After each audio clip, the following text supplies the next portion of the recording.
Hello, I'm Chris Slisher, and welcome to Turning of the Wheel, an intelligent, lively discussion about astrology, art, and spiritual adventure. Timing is everything, and as the great wheel turns, we are best prepared when we are best informed. Join me as I explore concepts that allow us to broaden our view of the world. You'll hear interesting topics, meet fascinating guests, and discover who you really are. Using the time-tested practices of astrology, you'll learn how to accept change as the great wheel of life turns. Astrology, art, and spiritual adventure on Turning of the Wheel TV with Chris Slisher. Hey, welcome to Turning of the Wheel. As you know, this is a show about astrology, art, and spiritual adventure, and today we're going to delve into the realm of art, one of my favorite topics. And as you know, I like jewelry. As you've watched me over the several weeks here with my jewelry, you know I like jewelry. And I have a great guest on here today to talk about the jewelry of Burning Man. And this is a fabulous new book written by Karen Christians, and she's our guest today, and we're going to be talking about jewelry of Burning Man. But first of all, Karen, welcome to the show, and tell us about Burning Man to sort of set the stage. Thank you, Chris. I'm really excited to be here. Burning Man has been going on since about 1994, moved to the desert in about year 1998 when it became so big. It's an intentional community which now runs at about 62,000 people each year, lasts for 7 days. It is the third largest city in Nevada for a week. It is a kind of place where there's no commodification, meaning you can't buy anything there. There's no large companies that are selling. It's not a vendor. It's not craft booths. It is really a place where people can just experience art in the raw, where 75-foot sculptures go up in 2 weeks, bicycles and art cars. The whole place is laid out pretty much like a city, like a 3/4 of a city. With Kind of like the same way this is here. Same way, or in the breastplate that I have over here, uh-huh. right? Okay. And it is a pack in, pack out. You have to bring your water, you have to bring your food, you have to really think about where you're going to be, how you're going to live your life for 7 days. There's a process by which you can apply for something called a theme camp, which means just allows you to get some real estate that's set aside for yourself. But it's a fairly long screening process to get into a little space in which to habitate. It's very hot because it's the desert. It's the end of, usually this year, it's the first week in September. It usually culminates on Labor Day weekend. Gets very cold at night. People wear all manner of fur and, skimpy clothing or no clothing. But it's really all there is this just amazing community that really embraces the spirit of art and really embraces a community that can live as an intentional community. Burning Man has a set of guidelines or principles, they like to call them. There's 10 principles. Some examples of the principles are excuse me, radical self-reliance, so we have to be reliant on one another. A radical self-inclusion, which means that you need to include everyone's thoughts and everybody's ideas and everybody's sense of what artwork or who they are. My favorite one probably of all of them, participatory, so forth, is probably the gifting principle. There are hundreds of people or thousands of people that make a small gift. And what do I mean by a small gift? A gift could be a gift of service, it could be a gift of suntan lotion, it could be a gift of food, all kinds of gifts. And really that makes the entire community just be in this place of where you get something and you get to maybe take something home. So it sounds like it could be a model for a very new primal society, sort of a temporary primal society, a social experiment of some kind, where people are forced to commingle, collaborate, and work out their problems in a very communal basis. Which would be a great model for society going forward, if you think about it. It absolutely is, Yeah. and not only is that there a large event in Burning Man, it's about 80 miles north of Reno, Nevada, not just at the desert, at Black Rock in Nevada. But they also stand behind regionals. So there's regional, what they call regional burns. We have one in outside of Boston. So the idea extends beyond Yeah, just that. But that's really the culmination is at the festival. Yeah, absolutely. They've just started one now in South Africa called Africa Burn. So they really are starting to do a global movement in this concept. So the idea of the gifting, I imagine, ties directly into the idea of the jewelry. And the jewelry is sort of a byproduct of the festival, or something that's made for the festival or at the festival? It's actually both. There's some examples in the book of where jewelry is made from using a hard metal, a steel stamp, and they take in aluminum cans and they melt it and they whack it. And this is all done under power with generators in the desert. I mean, you have no power, right? No, right, that's correct. That's so correct. You're sort of very self-sufficient out in the wild, living on water that you carry in. Everything you carry in, you carry out, and you're just in the middle of this sort of like, boom, here we are, and then boom, there we go.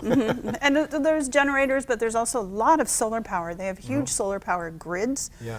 So we rely on that, on the solar power, really for the generators to. It's fascinating. It may very well be. I mean, with the droughts and stuff like that, this may very well be a sneak peek of what is to come if we're not careful with the society. Oh, I think it's very true. I think a lot of us who go kind of think, well, if really things start to break down, there are groups of us who can rely on each other, and we know kind of how to operate. Sort of, and you're off the grid, literally. So you're sort of like you've made your own grid, but you're off the grid. You're not relying on any of the sort of the greater societal structures that are in place now. You're off the grid. You're not drawing electricity. You're not. I imagine your cell phones don't work out there, and so you're really sort of taking a step back and seeing how it is to be at your basic core primal self once again. It's really an opportunity actually for 7 days to stay off your cell phones. I mean, there are towers and things that you probably could pop into, but it's kind of nice when people can't get a hold of me for 7 or 8 days. I think that's a good idea. I think it's a really, I think it's a very good reminder of, if nothing else, it does raise your consciousness to a point where you say, wow, this is what it's like to live without this. And this is something I think is really, can be very valuable for society in general, just to be able to experience that. I mean, we're so immersed in this world that we don't really understand. Well, it's an opportunity to really learn from each other. Somebody will come in with a skill that I get to learn about. They build something in a particular way. You have your bicycle falls apart, and there's an opportunity to learn a little bit more about your bicycle, and people will repair it, and people do costume repair, and people do art car repair, and it's just it's somebody builds something in a particular way. There's a structure out there that's very popular now called based on a yurt structure, and they're used actually they're insulating panels that they use in regular construction, and there's a way that you can bring them all together in kind of a yurt, and it keeps the interior pretty dust free, and also is very good for moderating fluctuations in high and low temperatures. That's a very cool thing. So I love the idea of the concept of the sort of, it has a very sort of, for lack of a better word, maybe an extension of what Woodstock perhaps may have started out as, that sort of that instant community, that sort of, pop-up community, for lack of a better word. And in that character, there is this great realm of creativity, unusual people who are sort of living off the grid, on the fringe, artists, artisans, and that brings us to this topic of the jewelry of Burning Man, because one of the great things, you as a jeweler, one of the great things about this is that you have this ability to use this opportunity to create jewelry for the event. And that's what this book is all about. This is your book right here called The Jewelry of Burning Man, and there's the banner behind me as well. And in this book is a sort of collection of all the artisans who have created the jewelry for the particular event, correct? Correct. Yeah. This was first based on a collection, who is one of the collaborators on the book. Her name is Lady B. We sort of get these fun little names that we use. She was the head of what we call material culture for 25 years. So as the event sort of grew and morphed and evolved, that the jewelry became, just for the jewelry's sake, became more and more sophisticated as the technologies changed, that we were able to create more multiples and gift out. So it wasn't so much of fabricating one-on-one, but we were allowed to, instead of doing maybe 3 or 4 pieces or 5 pieces. It gave us the opportunity to do hundreds of pieces. So this becomes almost like a token, a souvenir is not the right word, but it does become a symbolic token of the time. And their pieces are tied to certain years, right? Some of them, yes. I mean, we all try to do that. I think the important thing, though, is that Burning Man, unlike a lot of festivals, we have something that's a very important part of one of our 10 principles is called leave no trace. Right. So at the end, not only do we set up this very complex sort of cool city where everybody operates. 60,000 people. Yeah, but at the end, when everybody leaves, there's a group that stays behind. We have a permit with $1 million permit with the Bureau of Land Management that it's our responsibility to clean up everything, and I mean everything. They go for about a month line sweeping the entire 6 square miles that that our event So did they get a temporary land grant for that period of time? That's correct. And yeah. so the reason they keep that going is because they're allowed to. Yes. They come through and they clean up. And anywhere. I mean, if the great thing about what burners do is that if we do a regional burn or we go to some other place, that the people know that we are going to clean up. Right. We had one here in Boston a while ago. Figment was one of the offshoots, and it was at the River Festival in Cambridge. And if you've ever been to one of the festivals, at the end, right. it's just garbage everywhere. And then all the people were ready to come up and start picking up after where Figment had taken up some real estate, and they just stood there with their pails and their pitchforks because there was nothing to pick up, because it's in our mission. Now, saying that kind of leaves a double-edged sword.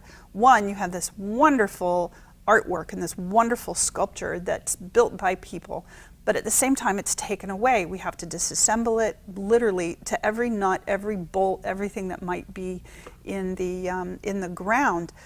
But it also means that the artwork only lives in a 2D format. We see it on YouTube, we'll see it in a book, but unless you attend the event, you really don't get to see the work. I see. Jewelry, on the other hand, becomes the leave a trace in a leave no trace event. So we have all kinds of themed and yearly examples of what people have put on how they interpret a symbol of Burning Man, or how you interpret where we live. So it could be the city, it could be the actual man, like my necklace has the actual man. Done in Fimo, done in, Right. Little. So more than anything else, the jewelry actually becomes sort of the living testimony or the living representation of what went on, since you have no trace anywhere else. No, it's totally true. All you have is video and cameras and Right, pictures and right, stuff like that. So right. this becomes the actual tangible piece that can be taken away. Yep. And with it. And some of the stuff is absolutely fantastic. The book is Jewelry of Burning Man. Fascinating stuff, and you can see this great piece on here. It has a real sort of I love the shapes because I'm very fond of this architectural imagery that you're using here. And of course we see the cracked earth beneath, which is exactly what it's like. It's very dusty on the playa. It's very dusty, yeah. Yeah. And so let's discuss some of the jewelry, because that's really what this is all about. I love the idea that, so people can go to this, and it's not what you would call conventional jewelry. I'm wearing something right now. It's not what you'd call conventional jewelry. It has it's symbolic of a time, it's symbolic of a philosophy, it's symbolic of a year and an event. So it has a real sense of collectability to it, I imagine, but that's not really the purpose behind it. It's more just to represent what's happened at that time. Well, a lot of people get mistaken that somehow that when you create the jewelry that somehow that this becomes a barter system. So it's not like, oh, I'm giving you a piece of jewelry and you're going to give me an apple. It doesn't work that way. Right. We do it purely that we might be having a conversation with somebody and sort of strike up a kind of relationship with that person. And like, wow, you look like you really need a pendant. You can take one out. Why and does someone look like it's it? really wonderful. Well, you might like. Would you walk up to me and say, "Gee, Chris, you really need a It pendant"? depends. It depends. Sometimes it's really hot, or you're really cold, or you just had a really drama-filled day, and it's like You're something covered with kind dust, and you need a pendant. Well, it's just something kind of. But doesn't it fun when you gift something to somebody Oh, it's and somebody great fun. receives it? You get it. Wow, here's something that's beautiful. And it's not like a bottle of water. handmade. It's something Right. that's really well, nice. we gift and those too. but nice and yeah. tangible and keeps on living. Yep. So it's great. But I think I would probably draw a lot of jewelry, and I think if I was out there, just because they'd say, this guy looks like he might like this. So, but listen, we got some real samples here. I'm very curious to talk a little bit about them. This one Sure. in particular, which is right off the front cover. Right. And this is, well, just tell us a little bit about this. This is an artist. The name is Steve Curl. He's actually, of course, in our book. This was formerly a hubcap, a Volkswagen hubcap. A Volkswagen hubcap, Yep. so he cut the VW out. So he cut the VW out, correct. That's and out what he there did was somewhere. to first go through and he stamped all of the line work. This is actually representation of sort of how the city Oh, I see. works. So it's that geometry you piece. you have the names of the streets going in this directions, and then you have the clock going in the other direction. So Okay. it makes a very easy way if somebody's over at 6:30 in Esplanade that you know where to find that So person. it's just like a standard city. It's got that certain grid work set up, but I Yep. love the circular piece of it. I think that's Right, very, right. very cool. Well, they have to do this, and usually the way it's set up is that the man who burns every year, they build Right. this huge effigy of a man every year, and it's really a kind of reference to a pagan style of where it's a Right. purification I like that. rite. I love that, yeah. And certainly and then we also build there's also a beautiful temple that's built that's completely covered with writings and tokens and so forth. It was actually because of the temple where there was a story that happened, and that's how the entire book really got started, and I'll allude to that in a second. Wow. So basically, this was plated all in stamped first, then it was plated in copper, and then masked off with tape, and then it was bead blasted or So the sandblasted. mask pieces are where you can see the cutouts? Yes, right, Okay. right. So then it was sandblasted, and then kept the copper up into the back. So the And- sandblasting gives it that sort of rustic look and makes it look more burnished and Right. real- Well, it was a way to make contrast in the yeah, colors it gives it a as more well. tactile quality to it. It makes it more rustic. It looks like you could have found this. You know, if I were to go to the playa and was out there one day in the middle of the summer by myself and I found this, I'd say, wow, I found something from ancient Rome or wherever. Right, You know, right. it has that Yeah. sense of, or perhaps a Native American tribe or something. And it has that real sort of old quality to it. I mean, Right, it's something, yeah. there's something very primal about this. It's almost as if it's a continuation of a story that was started thousands of years ago, which may very well be the case. Well, I think they do have kind of a timeless look to them, Right. which is some of them, and then others, you know, they're very intentional on Mm-hmm. their theme. And because they're based on symbols, I think they have a universal quality to it that anybody anywhere on the planet, regardless of their background, would understand it. Well, I think that was the purpose in doing a book on jewelry. Yeah. Burning Man is a very difficult concept to kind of understand. There's a lot of everybody sort of brings their misconceptions about what the entire event is, and it's really through the execution of the jewelry and the love for what people do and that heartfelt intent in distributing as many pieces out. I mean, people spend thousands of dollars to create these works, and just to give them away. I mean, who does that? You know, Yeah. especially in jewelers, and when we're trying to make money off things that we sell in our what we call default world and are into the real world, that it's an opportunity for us to just do something straight from the heart and give it and not worry about it, and know that there's going to be an audience which will really revere the quality and the craftsmanship that's gone into that. So this has been out for 10 years now. The Burning Man's been out for 10 years, you said? 1994. So More than 10 years. more than 10 years. And this Yes. this book is a sort of a pictorial summation of the jewelry of Burning Man from the beginning to the Yeah, current day. we have the very, Okay. very first Okay, great. piece. Okay. Let's talk about some more of the other pieces here. Sure. This is a nice one. I love this one. Yep, this is a beautiful one. This is done by Ken Kushner. Okay. He chose, as many people do, the city as a representation rather than the man itself. He does. So much for that so much- idea. it's very sturdy jewelry. And we're going to do that case we in make point. sure that make sure that it does. Actually, they are very solid. It does last. They're quite solid. completely very solid. So and this is made of bronze. Yeah. It has a synthetic ruby that's set into the middle. This is exactly where sort of the man would be. This is sort of basically where the temple would be Okay. laid out. And then this is the city all the way around here. And this little tiny dome right here stands for center camp. Okay. So you can find like I'm there. Or some people will put a little gem right where their theme nice, camp yeah. is, which is that's really, sort of really like fun. a little miniature example of the same, and we see the same theme between that and this. Yeah, and here's another one. This person's, he goes by the name of pentagon. Pickle, Yeah. okay? And the same way, this actual pentagon is exactly the way that that Burning Man is set up in a pentagon, okay? And so you can, again, that very ancient symbolic yeah. quality. But it's a lot of references in there. So he chose enamel, high-fired enamel for his color of choice. So they're just really, really beautiful. And what about this one on the end here? This one at the end is actually a new person who joined, who just came to Burning Man last year. He is a very, this is Thomas Mann, M-A-N-N, out of New Orleans. Out of New Orleans. And he chose to do the entire one with, these are all fabricated with sterling silver.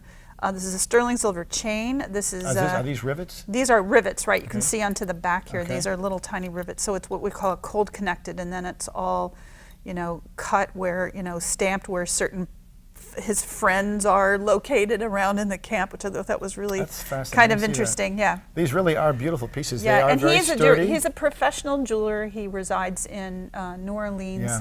They all have that similar theme. Again, there's that sort of that arc, which I like so much, that representative of the city. Now, as the arc grows, as the city grows, does the arc grow? And they still keep that opening? They always will keep the format. And they keep the opening actually for a very important reason. That each year when the man burns, the prevailing winds have to go into a certain direction. Good point. And there's actually a lottery from, I think it's 9 fire departments to actually get to work at Burning Man. Oh. Because actually, firemen like to set things on fire. They do. They really are kind of into it a lot. Practice, yeah. These 2 last pendants are actually part of our theme camp, Oasis 47. So your theme camp, just explain that quickly. You are sort of a subset of Burning Man, a community within a community? Yes, there's probably 25,000 theme camps. They go through, lots of people have to figure out where they're all going to sit and where they're all going to live, and is their application really something that they're going to really engage what we call BRC, which is Black Rock Citizens? And you have to petition the community to get Absolutely. So in 2006, we actually it's my first year, what they call the Virgin year, and I just said, well, I'll bring a little pendant and see how it all goes. And it turns out that it was so popular that we were committed to creating a theme pendant every single year. Yeah, so, I love them. I think they're beautiful. Right. So this year was 2009. This was Evolution. We chose a horseshoe crab. Horseshoe crab, because the horseshoe crab is actually the one critter that never evolved. Right. And it's been around forever, like the cockroach. Right. Right. But if we look at the back of it, you can see that this is where the Burning Man is, and then we put in resin inlay. It's basically 2-part resin with a color, very much like cloisonne with hard enamels. This is just a resin, cures in 5 minutes. So it gives it some color. Oh yeah, and the beauty of it is, which is in the book, that people sit at long tables and then they pick out the colors that they want, and so it becomes forth. it allows them to personalize it. Right. And so then this one is for Metropolis. Oh yeah. And this is a riff on Maria from the movie Metropolis. We call her Erotix, E-R-O-T-I-X. Okay. And these are both done. Again, you can see the Burning Man on the back. Yeah. Okay, this has a certain sort of a Buddhist or sort of quality to it as well. Not really. It's really based on the robot. Okay. So that's my riff on it. And so those are fascinating. Those are specific to your neck of the woods. Yeah, these are specific to our camp, and we have we've done them all the way from 2006 to 2014, and this year we have new ones for Carnival of Mirrors. Wow. For the so this is the book. It's called Jewelry of Burning Man, and it's a beautiful book. I mean, it has got great graphics to it, and it gives you an idea of sort of what can happen in this environment. It really has a great deal of stuff. Is there anything in there that you want to show us in particular? Yeah, couple things that's really nice. I have one here. Because it really does give an idea, and it also, what you've done is that you not only have you gone into the craft work of what makes the jewelry, you've also given some backdrop of what it would be like to be there, And there's a good example. This is a really good example of actually what it looks like on the playa. This is the man who sat at 75 feet that this year, all kinds of art cars that go kind of back and forth. On the opposite page is Harlan Gruber. And what Harlan does is actually builds large sculpture, and then he always builds jewelry to go, wow, to go with it. So would you say that the majority of people who come to this are artists, or are they people who are there for that purpose, or this is just a sort of a subset that you've picked up on? I think the people who come for a lot of reasons. They come because community, one, definitely. They want art, definitely. Like-mindedness. Yeah, together. I mean, I think there's just there's tons of reasons.